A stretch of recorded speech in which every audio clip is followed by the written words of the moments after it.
E aí rapaziada, tudo bom com vocês? Aqui é mais um recap. Rapaziada, o nome dessa obra aqui tá na descrição, se vocês quiserem dar uma olhada lá, podem ir. E rapaziada, queria avisar pra vocês também que eu criei um novo espaço de membros. Se vocês quiserem virar membro é apenas por R$ 2,99 e você vai ter acesso a vários vídeos exclusivos, beleza? Lá é vídeo quase todo dia, rapaziada, mas se você não tiver condições, fique tranquilo que depois de alguns dias aí, esses vídeos vão sair pra vocês. Então por último aí, rapaziada, queria pedir pra vocês deixarem o like e se inscrever se puder. Então é isso aí, valeu, é nóis! No final da parte anterior, o Cria de Nangun desafiou o Prota abertamente e o deus da espada diz que vai ser um prazer esmagá-lo. O Prota logo em seguida pergunta a ele o que ele quer, ao qual o Cria responde dizendo que uma luta marcial verbal. Mas o deus marcial não estava afim e diz para o Prota dizer exatamente o que ele disser. O Prota logo em seguida então pergunta por que ele está focado em mostrar apenas velocidade quando o Nangun é de força. Ele definitivamente é treinado em bloqueio de pontos de acupuntura, então ele pede que enquanto ele estiver nas sombras, que não treine mais artes marciais. E embora seja natural para um espadachim treinar sua percepção visual, ele não deveria ser tão dependente de sua visão. O cara nessa hora puto pergunta ao Prota que merda que ele sabe, mas o Prota continua com seu sermão dizendo agora quanto talento ele tem, e então logo em seguida pergunta o quão obcecado ele estava em desembainar a sua espada para que seu braço ficasse naquele estado. E nessa hora, a cria de Nangun ficou sem entender nada, e o Prota continua dizendo que seu braço direito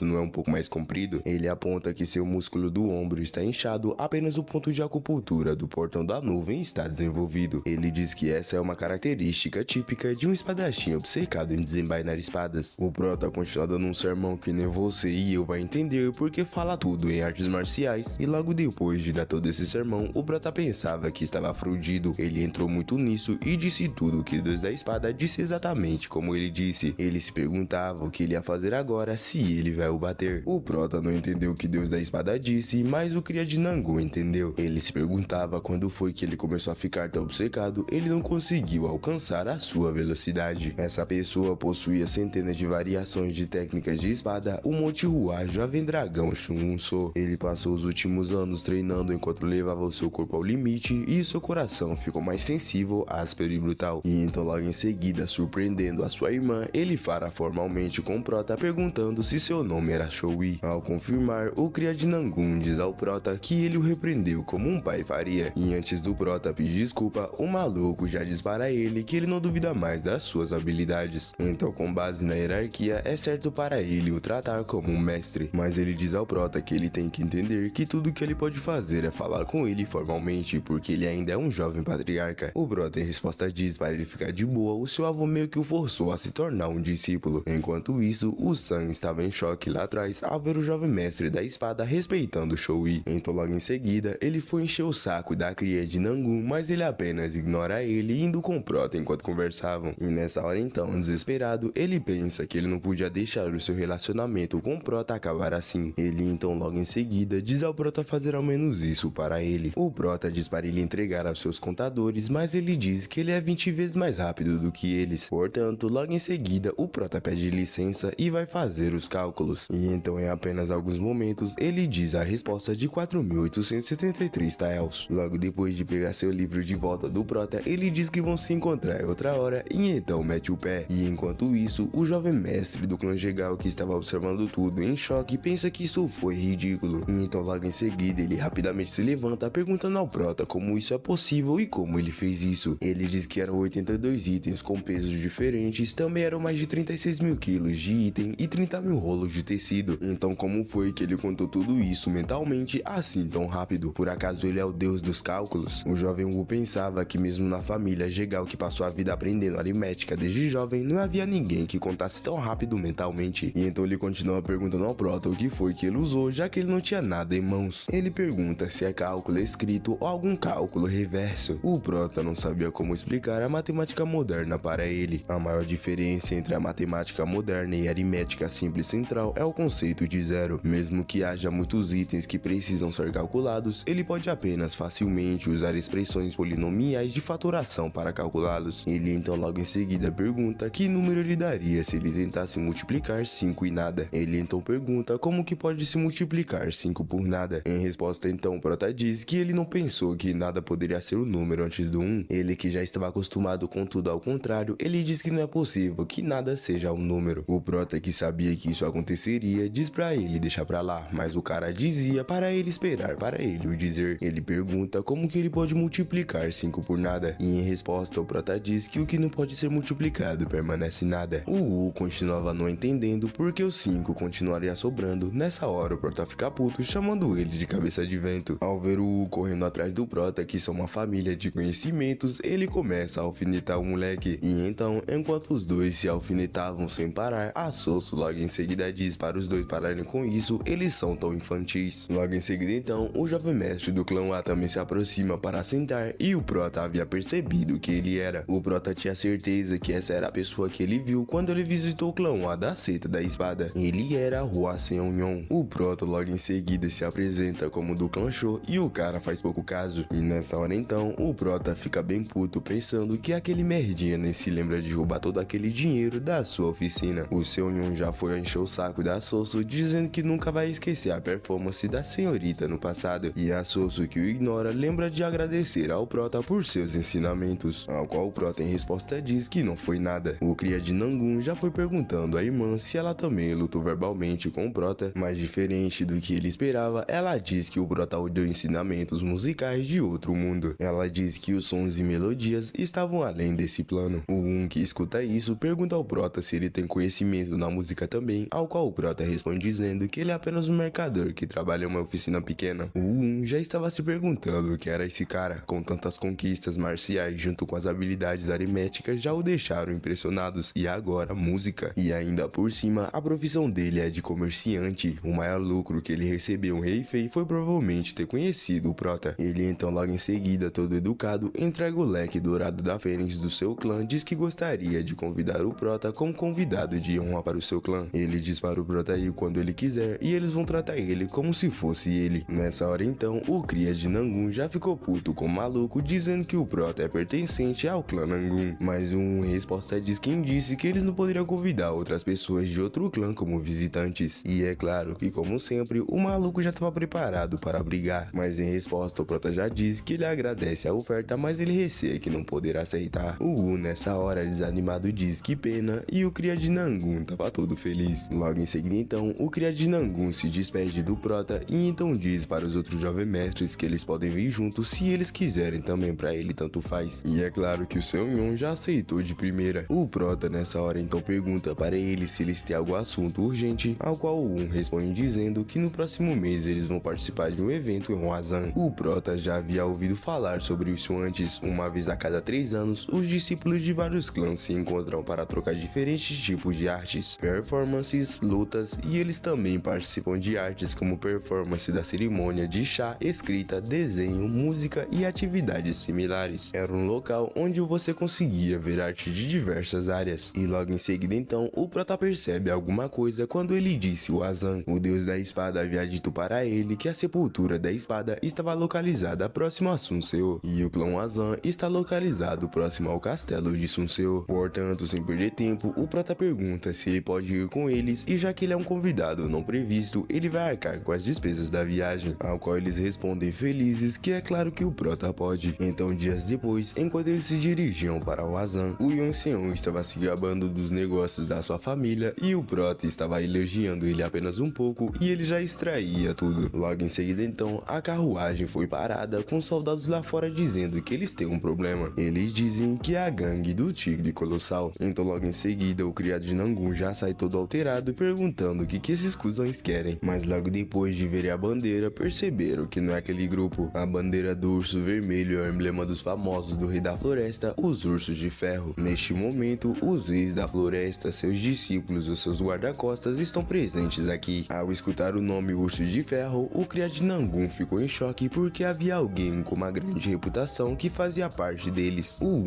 então continua dizendo que se ele tivesse avançado como uma galinha sem cabeça, ele já teria sido transformado em churrasquinho por agora. Eles são monstros que são conhecidos por estarem no nível de um batalha completo de um clã com apenas um esquadrão. Logo em seguida então, de cima, os bandidos pulam, e ao mesmo tempo o cria de Nangun já diz para todos os guerreiros se prepararem para a batalha. O logo em seguida também mobiliza os seus homens, dizendo que todos estão autorizados a usar da pedra Jin em formações de batalha. Portanto, logo em seguida eles colocam uma pedra no chão e então ativaram uma cortina de fumaça. Ao presenciarem escutarem isso, tanto o Prota quanto o Cao dizia que isso era impressionante. Logo em seguida então, o cria de Nangun já ordenou para todos eles partirem para cima, mas nessa hora alguém diz para eles esperarem um instante e então logo em seguida ele pula para baixo. O bandido dos ursos diz para eles relaxarem para eles resolverem isso no diálogo. O cria de Nangun pergunta se ele é Churumpe e nessa hora o bandido fica puto dizendo que aquele coroa é muito mais velho do que ele. O Senhon então logo em seguida pergunta qual sua idade e o maluco simplesmente responde com essa cara 17. Nessa hora o Prota fica em choque ao ver que esse é um cara mais novo do que ele simplesmente achou que tinha uns 40. O cria de Nangun não estava acreditando nele e com isso deixou o maluco mais puto ainda, se perguntando por que todo mundo trata ele como um velho. Ele diz que é um cara jovem, por que é tão difícil de acreditar? O Prota nessa hora pensa que esse moleque nunca se viu no espelho. O cria de Nangun então diz para ele que se ele vai mentir, ele tem que ser convincente. Ele diz para parar de piadinhas e dizer logo quem é ele. O moleque logo em seguida diz para o Kang dar uma ajuda aqui. E o Kang nessa hora diz que ele é o discípulo do grande rei dos bandidos, o jovem mestre Jang Ilion. O moleque nessa hora irritado diz que aquele velho não é o seu mestre e tudo que ele fez foi o dar uma surra. Mas de qualquer jeito ele diz que isso não importa, ele tem que apenas contar qual é a sua idade. E quando ele ia dizer a idade do moleque, o moleque já olhou com o olhar de vou te matar, perguntando se ele riu, e ele diz seriamente que a idade do jovem mestre é definitivamente 17 anos. Então logo em seguida o moleque bem feliz virando para eles pergunta se eles ouviram. Nessa hora então a Zozo diz que ele é bem fofo e o Prota pensa que o gosto dessa garota é estranho. O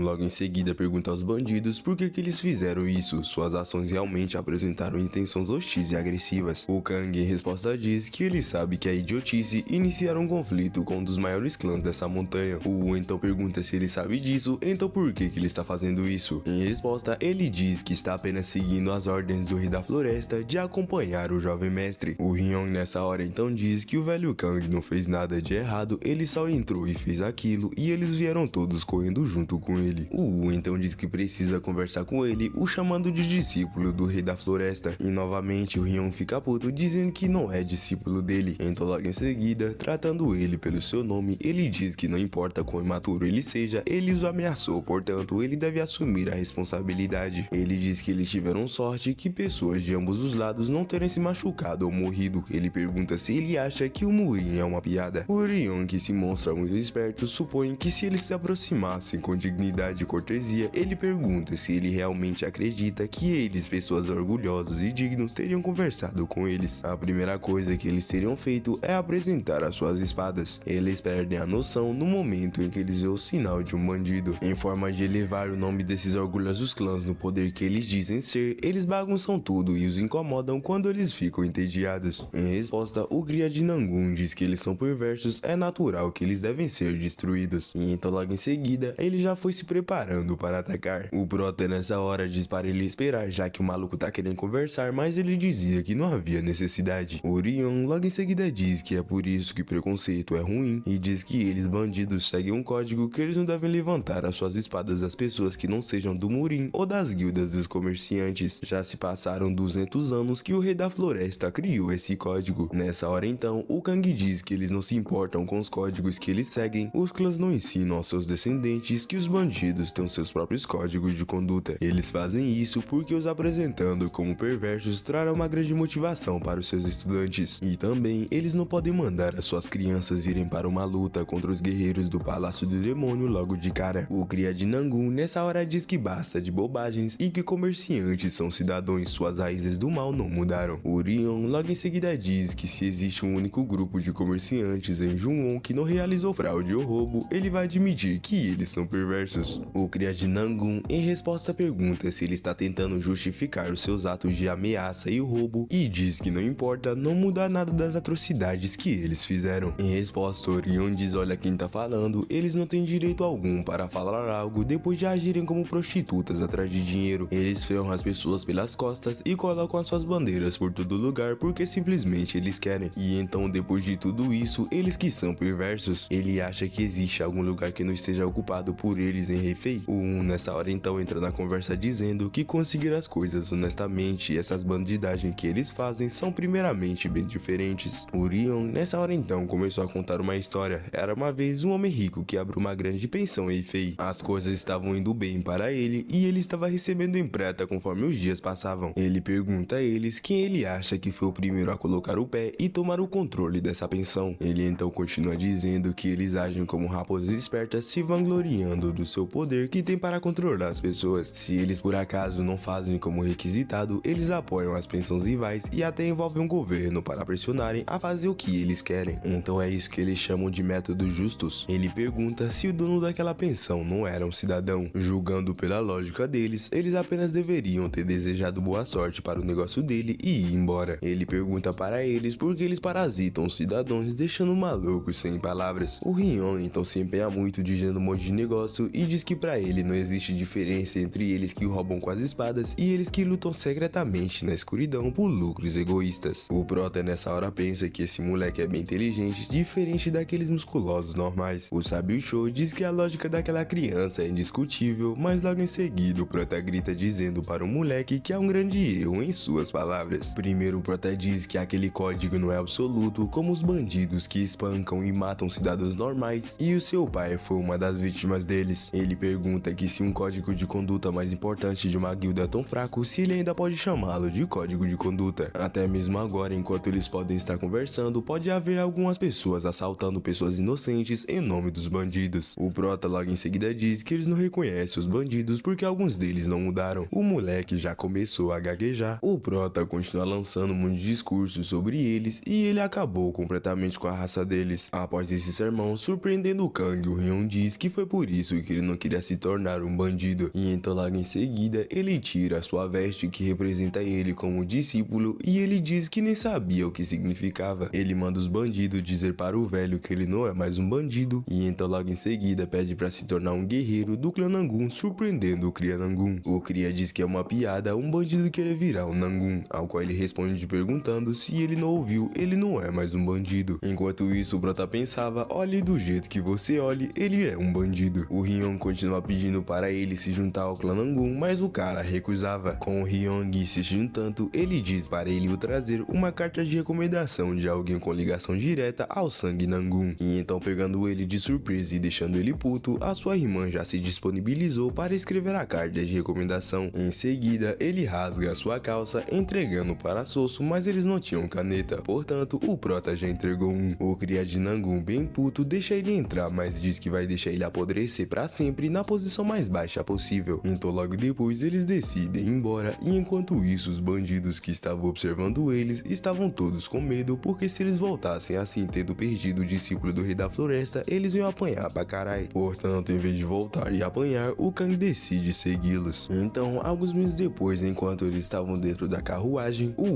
decide perguntar a ele por que ele os atacou. Ele deve ter algum motivo decente, ao qual ele responde dizendo que sobre isso ele queria pedir um favor. Ele diz que queria muito participar do evento que eles estavam indo, mas naquela situação, não importa o quanto ele pensasse, não tinha como ele ter uma chance de participar. Ou seja, o moleque já havia arquitetado tudo e planejava deixar os bandidos de qualquer jeito. O já estava putaço com ele, então ele pede desculpa por isso. 15 dias então se passaram e eles estavam quase chegando. O diz ao Prota que eles vão chegar no primeiro ponto de encontro logo. E já que o Prota não sabia o que era, o maluco diz que o clã Azan é grande. Se muitas pessoas chegassem ao mesmo tempo, seria um fardo para eles. Portanto, eles vão ficar na pensão Ain e sair junto com o resto dos outros 5 grandes clãs. De qualquer jeito, eles já estavam aqui e reconhecendo a bandeira, o Cria de Nangun diz que não consegue acreditar que vai ter que viajar com loucos musculosos de novo. Ao ver eles, o Urian pergunta quem são eles, até nas suas montanhas é difícil encontrar pessoas igual a eles. Esse brutamonte sentado era o jovem mestre do clã Rabopan, um novo rei da espada Pangak. E esse homem estava pensando em derrotar o jovem dragão do Monte Wa, Shunhunso. Logo em seguida, então, deixando ele sem entender nada, Nangun estava de cara nova. Ele se pergunta desde quando que Nangun tem um sujeito tão viril como ele. E o Rion simplesmente ao ver ele, diz cara musculoso, vamos queda de braço. O homem então pergunta se é Senki, ao qual ele responde que sim, se ele usar o seu Ki, ele tem certeza que seu braço vai estilhaçar. O Pangak animado logo em seguida corta a árvore pelo tronco. E então colocando a mão em cima, ele diz que vai o ensinar uma lição. E é claro que logo em seguida o Rion já bota a mão dizendo manda ver, e ele diz que ele é homem de verdade. E enquanto eles estavam lá no queda de braço, todo mundo reunido, o Prota e outro maluco estavam falando que esses malucos é idiota. Já a Soso estava admirada, dizendo que isso era muito legal. Os caras estavam dando a vida para ganhar, mas no final o Pangaka ativa o Ki e então ele ganha. Com isso bem puto, o Rion diz que não achou que ele será tão covarde de ativar o Ki. Quando os homens do Pangaka escutam isso, eles vão embora decepcionado com o chefe. O Pangaka tenta pedir para eles irem mais uma vez, mas o Rion não aceita. E o Prota, que havia visto que ele não havia perdido, ele se pergunta se esse cara é humano. Nessa hora então, o deus da espada diz que acabou de perceber que é um ancestral daquele cabeça de vento, o imperador da espada. Há poucos clãs do Murin que focam no poder bruto e eles são um deles. O Prota então pergunta se a força bruta é mais importante que o Ki interno. O deus da espada em resposta diz que não tem resposta para isso. Quer você treine o seu interior depois o seu corpo ou ao contrário, não existe resposta para essa pergunta. Por isso, este tem sido o debate mais longo desde o início das artes marciais. O deus da espada diz que o foco principal é o equilíbrio de ambos os fatores e não qual você treina primeiro. Ele diz que essa é a razão pela qual eles não conseguem ultrapassar o Shaolin. A força bruta do Shaolin é mais forte de toda a Murin, entretanto, eles não carecem de Ki interior também. O maior problema deles se encontra no complexo de inferioridade contra lanças. Portanto, eles têm uma obsessão nada saudável com a arte da espada. Com tal atitude errada, é impossível completar alguma arte marcial. É um fato que espadas são armas com diversas vantagens, mas dizer que elas são armas mais poderosas de todas é limitar a sua mente. O motivo do porquê existe tantos clãs que utilizam da espada em Jianghu é que a maioria dos estilos das artes marciais surgiram das técnicas utilizando os punhos, o que inclui movimentos como apunhalar e manejar o corpo. Uma lança é uma arma inapropriada para a incorporação das técnicas de punho. Apenas uma espada consegue interagir esses movimentos com sucesso em sua técnica. O Prota nessa hora diz que espada é sua melhor porque se um homem que é chamado de deus da espada não acreditar que a espada é melhor, não teria sentido algum. Muitos minutos depois, enquanto eles subiam para o Monte Hua, o Prota se perguntava se as pessoas não se importam com a vida deles, e então vários outros minutos se passaram e então eles finalmente chegaram no Monte Hua. Um dos anciões que estava esperando ele diz para eles entrarem para descansar. Ao entrarem, o Prota foi dar uma caminhada, ele percebe que esse lugar não é grande, mas era elegante e sossegado. E enquanto isso, o deus da espada, que também estava aproveitando, diz que o cheiro das flores das ameixas é o mesmo de sempre. Em seguida, o Rion aparece falando de bebida e então logo em seguida pergunta quem é o Prota. Ele achou que ele era dos Nangun, mas disseram para ele que estavam protegendo, mas ele não parece ser um deles. Ao qual o Prota em resposta diz que ele é um comerciante. O Rion então diz que então ele deve ser bem rico também. E então em seguida ele diz que está faminto por ter subido essa montanha toda. Ele se pergunta por que cozinhar em Jianghu é tão complicado, fritar, ferver e cozinhar e já era. Mas em resposta o Prota diz que eles não podem servir qualquer coisa, já que eles estão cozinhando para a próxima geração dos líderes. Mas mesmo assim, o Rion continuava dizendo que não entende por que tanta cerimônia com algo tão simples. O Prota nessa hora pensa que, como esperado de um bandido, ele é um idiota, mas logo em seguida ele percebe uma oportunidade. Ele se pergunta por que foi que ele não pensou nisso antes. O Prota estava pensando no que estava em alta se tratando de negócios com gastronomia moderna. E é claro que esse seria fast food, um bom sabor por um preço baixo e produzido sem demora, acompanhando o ápice do fast food McDonald's. Ele então suspira porque ele foi um idiota ao esquecer isso. Apesar de que a melhor receita estava em sua cabeça, ele estava apenas focado em desenvolver a culinária do centro, ele foi idiota mesmo. Ele então logo em seguida começou nas coisas que ele vai precisar e não seria difícil conseguir. E as coisas que eles não tinham, ele podia simplesmente substituir por algo parecido. Então logo em seguida, o Prota pergunta ao Ryong se ele quer começar um negócio com ele. Ele diz que não é nada grandioso e que ele não vai se arrepender. Ao qual ele responde dizendo que pode ser, agora que ele faz parte de um clã, ele pode fazer dinheiro de uma forma honesta. Nessa hora então, o Prota pensa que ele é ingênuo, seria tão bom se o mundo tivesse cheio de caras com pensamentos simples como ele. Então logo em seguida ele entrega o contrato e diz que o pagamento mensal é de 50 barras de prata. Nessa hora então, o Ryong ficou em choque porque mesmo se ele fosse sortudo, ele não conseguiria 30 barras de prata. Então logo em seguida ele pergunta ao Prota se ele vai mesmo dar 50 barras de prata todo mês, ao qual ele responde dizendo que ele não diz coisas que ele não planeja cumprir. Ele então reforça que ele agora é de um clã honesto e pergunta se ele vai o forçar a matar pessoas ou algo assim, mas o Prota dizia para ele que tudo que ele ia precisar fazer é ficar parado lá. E ele em choque pergunta se existem trabalhos assim. O Prota em seguida diz para ele ir com calma que ele vai aprender mais com o tempo. Pouco tempo depois, o jovem dragão do Monte Hua, o artista mais forte em ascensão em Jianghu, havia entrado. Ao ver ele, o deus da espada diz que a técnica de cultivação deles é realmente maravilhosa. Ao escutar isso então, o prota pergunta se a técnica dele é melhor do que ele aprendeu, e com as suas palavras, o rei da espada achou melhor ficar calado. Em seguida, o dragão de Monte Ua foi cumprimentar o cria de Nangun, e o jovem dragão estava sendo extremamente arrogante. Logo em seguida então, o deus da espada percebeu algo perigoso. Ele, bem alterado, se pergunta o que diabos a seita do Monte Ua estava fazendo. Ele já estava se preparando para acabar com o moleque agora mesmo, mas o prota diz para ele se acalmar porque esse aqui é o seu corpo. E o deus da espada continuava dizendo que se eles não se apressarem e pararem ele vai acabar causando um enorme desastre para o Murin. O jovem dragão do clã Ua diz que ouviu dizer que as recompensas dadas por cada grupo são enormes, então ele espera que todos façam uma ótima performance. Então logo em seguida, a Susu pergunta que recompensas enormes são esses, ao qual ele responde dizendo a divina espada solar e o cristal de gelo dos 10.000 anos, entre outros. Todos ali estavam em choque porque eles eram todos itens místicos que não foram vistos desde a grande guerra da muralha Murin. A espada solar divina e o cristal de gelo dos 10.000 anos são ambos tesouros do divino palácio solar e o palácio do gelo marinho do norte. O Shun diz que o clã dos deuses marciais deram eles como recompensa para esse encontro. O prota nessa hora ficou surpreso porque o clã de que ele estava falando agora era o clã Sima. Um maluco já agitado pergunta se o clã Sima vai participar dessa vez, ao qual Shun responde dizendo que não. Então logo em seguida, todo mundo ficou aliviado. Ao ver que eles têm tanto medo do clã Sima, ele se perguntava se eles pensam que conseguem ultrapassar o clã Wazan. Logo em seguida então, chamando a sua atenção, o prota então começa a dizer que um demônio não deve ser autorizado a crescer nesta terra sagrada do taoísmo. E é claro que aquilo não foi dito por prota, foi pelo deus da espada que estava o ameaçando. E ele continua dizendo que parece que a influência do Lorde Demônio alcançou a seita do Monte Ua, e os malucos já tava putaço querendo arregaçar o prota. O prota estava falando do deus demônio ametista, o primeiro deus a aparecer na história de Murin, o deus demônio. Ele foi o primeiro líder do culto celestial do demônio divino e também um símbolo do mal supremo. As seitas honestas chamavam as artes marciais dele de técnica ametista do demônio e a consideravam uma maldição. Isso era porque seu corpo todo sempre brilhava com uma aura rocheada no campo de batalha. A aparência súbita das artes secretas da seita do Monte Ua apareciam e eram semelhantes a técnicas ametistas do demônio. Aquele poder era tremendo e avassalador, uma força interna sem fim, e toda a aura rocheada eram similares demais. O jovem dragão do Monte Ua diz que isso foi encerrado há 100 anos atrás e não acredita que está sendo comentado novamente, é ousado da parte do prota. O deus da espada continua dizendo para o prota da Ufória que ele vai cuidar desse moleque, mas o prota dizia para ele que se ele fizer besteira com todas essas pessoas vendo, como que ele vai conseguir explicar para todos eles o que houve? E antes mesmo do deus da espada poder responder, o já veio ajudar o prota. Em seguida, o cria de Nangun também veio ajudar o prota, dizendo que ele ainda é muito inexperiente e é por isso que está agindo dessa forma. E também explica que ele é um convidado do clã Nangun e diz que é o mestre Shoui. Enquanto o cria do Monte Ua ia embora, o prota dizia para o deus da espada não ficar bravo, que vai dar a chance de fazer o que ele quiser quando não tiver ninguém por perto. Ele diz que nem ele gosta desse maluco. Ao cair da noite, o deus da espada que tomou o corpo do prota diz que finalmente o seu corpo se tornou eficiente. E então logo em seguida ele olha para a casa principal dos Ua e então logo em seguida ele se prepara e dispara em direção a eles. E quando o prota chega ali todo pomposo exalando intenção assassina, o cria dos Ua rapidamente sai se perguntando quem na terra conseguiria exalar tamanha sede de sangue. E ao olhar para o macho, ele não entendeu nada porque estava vendo o rosto do prota. E então logo em seguida, com seus poderes de telecinese, o prota simplesmente trai uma espada até ele. E é claro que nessa hora, o cria dos Ua ficou em choque porque nem mesmo seu mestre conseguiria fazer a essa distância. E então logo em seguida, o prota diz para ele agora mesmo o provar que a sua técnica é uma técnica de ataque de Deus. Em seguida então, o cria dos Ua se preparando com a sua aura arrochada, diz que se ele quer tanto ver, então ele vai o mostrar. O prota então diz que como esperado, ele estava usando sua força vital para esconder o seu Ki e não o surpreende que ele conseguiu enganar todos abaixo dos céus. No entanto, não importa o quanto ele tente esconder seu lado demoníaco, sua técnica definitivamente é a quarta forma da técnica da chama dupla. E com o prota falando tudo isso, o maluco estava se perguntando como que ele sabe de tudo isso. O prota então apontando a espada para ele, diz que ele não será capaz de bloquear a sua lâmina usando apenas a quarta forma. E então logo em seguida, alguma coisa começou a se formar e então vemos que eram espadas. E então logo em seguida, ele começa a desferir o ataque espada flutuante celestial meteoro de espadas sob os céus. O jovem dragão dragão nessa hora tenta defender usando o estilo das 24 lâminas do florescer, mas infelizmente para ele não foi capaz de bloquear o ataque e então o atinge. Agora que ele já estava derrotado, o Prota então pergunta se ele agora tem o mínimo de razão para lutar com seu verdadeiro eu que se esconde dentro dele. O Prota diz que a espada do Monte Hua não é do mal. Já que continuava sem resposta, o Prota levanta sua espada e então aponta para ele. E simplesmente assim, o maluco começou a sentir um monte de dor onde ele foi atingido antes. E o deus da espada continuava dizendo para ele se mostrar. Logo em seguida então, o moleque se revela mandando o Prota calar a boca, chamando ele de chupador de rolha e filho da pute. Nessa hora então, o deus da espada havia percebido que ele era um espírito maligno e então logo em seguida desfere um ataque sobre ele e então pega o moleque. O Prota logo em seguida então dá mais uma olhada e havia mais um com o espírito demoníaco em si. Então logo em seguida, o Prota pula pra lá. Então trocando de cena para o chefe da seita do Monte Hua, o santo da espada ametista Dan Sheon. Enquanto ele estava fazendo seus afazeres, de repente ele sente uma pressão enorme. O rei da espada então telepaticamente diz pra ele sair. O Dan Sheon já estava se tremendo todo com essa pressão e ele julga que essa pessoa deve ser um sábio. E então logo em seguida ele abre a porta, mas ele foi surpreendido ao ver seu discípulo ali. Em seguida ele já foi correndo até o deus da espada perguntando o que ele fez, como que um sábio pode fazer algo tão desprezível. Mas o Prota diz que não quer ouvir isso do homem que infundiu energia demoníaca em seu próprio discípulo. Nessa hora então, ele que foi pego de surpresa ficou sem o que falar. O Prota logo em seguida, usando a sua energia, ele traz uma espada até as suas mãos e ele diz que se ele realmente é do clã Tao, então ele deve acabar com sua ganância e passar a agonizar aqui pelo resto da sua vida. Usando o seu Ki na espada, ele pergunta se ele se atreve a corromper as gerações futuras também. E apenas com a energia embutida na espada, o Prota destrui as veias dele. E ao ver tamanha força, o Dan Sheon estava dizendo que o Prota é como um deus, alguém como ele não pode interferir no mundo mortal. Portanto, logo em seguida ele diz que isso é um assunto do mundo humano, então por que o imortal está interferindo em suas questões? No entanto, em resposta, o Prota diz que ele ganhou o direito de fazer isso. Ele obteve esse corpo, então durante esse tempo ele é humano também. O deus da espada então diz que como uma pessoa de Gangô, ele vai usar o seu direito para perguntar ao seu Júnior mais uma vez. Ele pergunta se ele será capaz de desistir do seu desejo de energia demoníaca. O Dan Sheon, em vez de responder, ele pergunta ao Prota quem é ele. Então nessa hora, balançando a sua espada, ele diz para ele morrer. E então simplesmente assim, ele explode todo o Monte Hua. Mas logo em seguida mostra que ele está vivo e não passava apenas de um vislumbre do que ele poderia fazer com ele. O deus da espada então continua perguntando a ele que se ele continuar fingindo ser um teórico dos ensinamentos da espada do Monte Hua, ele acha mesmo que será capaz de se salvar da fúria da espada. Ao presenciar tamanho poder, o Dan Sheon se lembra que apenas uma pessoa consegue fazer uma coisa dessas, então ele se pergunta se era o deus da espada. O Prota logo em seguida, se aproximando dele, diz que o aroma das flores da ameixa escura sozinha consegue suprir a sua arrogância, mas ele só vai conseguir a verdadeira eliminação abandonando o mal em ele. Logo depois dessa citação, deixando Dan Sheon sem entender nada, logo em seguida as flores da ameixa escura finalmente floresceram. O Dan Sheon estava chorando, se perguntando se era isso mesmo, e o Prota dizia que isso parece ser um novo começo com respeito da natureza, ela está o parabenizando. Eram os seus ancestrais, a flor de ameixa escura floresceu. Agora o Prota via claramente, ele havia superado esvaziando tudo que havia e agora vai começar tudo novamente. O Dan Sheon logo em seguida pergunta ao Prota então se ele realmente é o deus da espada. O Prota não diz nada e ele apenas sorri e quando o cara agradece, ele já desaparece. Logo em seguida então, o Dan Sheon abraçou seu discípulo e pede perdão por tudo. Mudando de cena, de volta para o dormitório do Prota, ele já havia recobrado o controle e o Prota estava em choque que ele destruiu a seita do Monte Hua com apenas uma espada. E isso para não mencionar que o deus da espada derrotou o chefe da seita do Monte Hua, a pessoa mais forte viva nessa era, só com essa força de vontade. Ele se perguntava o que um exército ou um imperador pode fazer contra o deus da espada que pode forçar um clã inteiro aos seus joelhos com nada além de um golpe. Nessa hora então, ele conclui que ele precisa persuadir o deus da espada porque ele não pode vagar nessa terra nunca mais. Se havia um demônio no Monte Hua chamado de demônio ametista, esse demônio era o Shoui. No dia seguinte, o evento, o encontro do jovem dragão, estava finalmente iniciando. Enquanto isso, o cria de Nangun estava procurando pelo cria do Monte Hua para finalmente o derrotar. E então logo em seguida, deixando ele puto, puto, o Hyun aparece chamando ele de irmão. Logo em seguida então, o Prota aparece com um querendo saber um pouco mais sobre o cristal de gelo dos 10.000 anos. E antes mesmo do começar a explicar, o cria de Nangun já aparece na frente querendo explicar. E então, ignorando totalmente o ele começa a explicar que o cristal de gelo dos 10.000 anos é um tesouro do Mar do Norte. É uma verdadeira bênção para aqueles que estudam e treinam com os elementos de gelo. E também é um bom método para tratamento de mulheres com doenças incuráveis, então ele poderia dizer que é um item verdadeiramente valioso. O Prota pergunta como ele parece, ao qual ele responde dizendo que parece com um caixão de gelo. É algo que uma pessoa pode deitar e treinar as artes do gelo. O Prota nessa hora fica animado porque isso quer dizer que pode ter as artes marciais do gelo para sempre. Então logo em seguida ele pergunta em que categoria de arte está anotada como recompensa. E já que não sabia a resposta, o cria de Nangun já foi perguntar para o outro maluco onde que vai ter as recompensas. O carinha explica que a espada do sol vai ser entregue para a pessoa com a maior performance de artes marciais e o gelo de 10.000 anos vai ser entregue ao vencedor da batalha teórica da literatura de artes. O Prota, que não havia falar sobre isso, pergunta o que é. O já responde ele dizendo que é um campo onde pessoas debatem, competem com caligrafia e avaliam arte. Se você não tem um alto talento literário, não consegue ganhar. O Prota, ao escutar isso, já fica todo animado, perguntando como que ele participa disso e quando começa. Em resposta diz que a batalha teórica não contém uma programação como os outros eventos. A qualquer momento em que duas pessoas estudadas decidem começar a debater, esse será o começo da batalha teórica da literatura das artes. E por acaso, o vencedor do ano passado é ele. O Prota já estava bem feliz pensando em colocar a habilidade do Sábio Show em ação porque ele era horrível em pintura e caligrafia. Logo depois, eles perceberam que o debate já havia começado com o maluco e o cria de Jegal, que parece ter espancado o moleque no ano passado, diz que vai ver se ele melhorou alguma coisa. Logo em seguida então, a Soulso, o cria Jegal e o Prota entraram no debate e o Prota espancou geral. Após espancar geral, o Prota estava bem feliz porque mesmo sendo ele falou legal pra caramba. Mas agora o maluco queria ir com caligrafia e o Prota já considerava que tava ferrado e tava tudo perdido. Mas o Sábio Show já diz para ele deixar ele cuidar disso e logo em seguida incorporou. O cria de Jegal decidiu participar também e assim que o Prota começa a escrever, todo mundo estava em choque. E enquanto o Prota escrevia, o cria de Jegal se perguntava o que era isso, como que alguém de 20 anos conseguiu chegar a tal nível de conhecimento, isso era impossível. Assim que o Prota termina, ele admite a derrota sem nem levantar o pincel e outro maluco também desistiu. E assim que o Sábio Show saiu do corpo dele, o Prota ficou bem feliz. Ao anoitecer, mudando de cena para o quarto do jovem cria do clã A, o seu mestre foi ver ele e ele estava chorando porque ele perdeu toda a sua força interior. Mas abraçando ele, o mestre diz que vai o ajudar a consegui-lo novamente. O cria do Zua estava furioso, mas o mestre diz para não tentar descobrir quem ele era. E ele também deve suprimir qualquer pensamento sobre vingança e ele sabe que é difícil, mas ele deve fazer. O moleque estava afim de vingança sim e ao ver isso, seu mestre decidiu usar os seus poderes e o cria, ao ver a espada formada em sua frente, ficou totalmente em choque porque ele alcançou o nível da espada mental. Mas logo em seguida, o seu mestre o explica que mesmo ele com essa técnica, ele não pôde aguentar nem mesmo um dos seus ataques. Então nessa hora, o moleque ficou totalmente em choque, caindo na realidade, e o seu mestre continua explicando que ele é mais próximo de um deus do que um humano. Então sinceramente, para o seu próprio bem-estar, é melhor não guardar nenhum ressentimento. No dia seguinte, o cria dos Nangun estava puto porque o cria do Zua não ia mais participar, ele o chama de covarde. E nessa hora, o Prota pensa que é claro que ele estaria quebrado, já que o deus da espada usou seu poder máximo nele. Mas logo em seguida, deixando ele surpreso, o jovem do Zua apareceu na sua frente, ele até que se recuperou rápido. O cria do Zua, que nem viu o Prota, foi até o cria dos Nangun pedir desculpa porque algo aconteceu. Ele diz que não é nada grave e ele queria realmente lutar contra ele, mas vai ter que ficar pra próxima. O Prota logo em seguida coloca a mão em seu ombro tentando dar conselho, mas o cara, ao perceber que era o Prota, foge dele e ele estava tremendo de medo. Os outros três cria olham para o maluco sem entender nada e logo em seguida olham para o Prota tipo, o que foi que você fez? E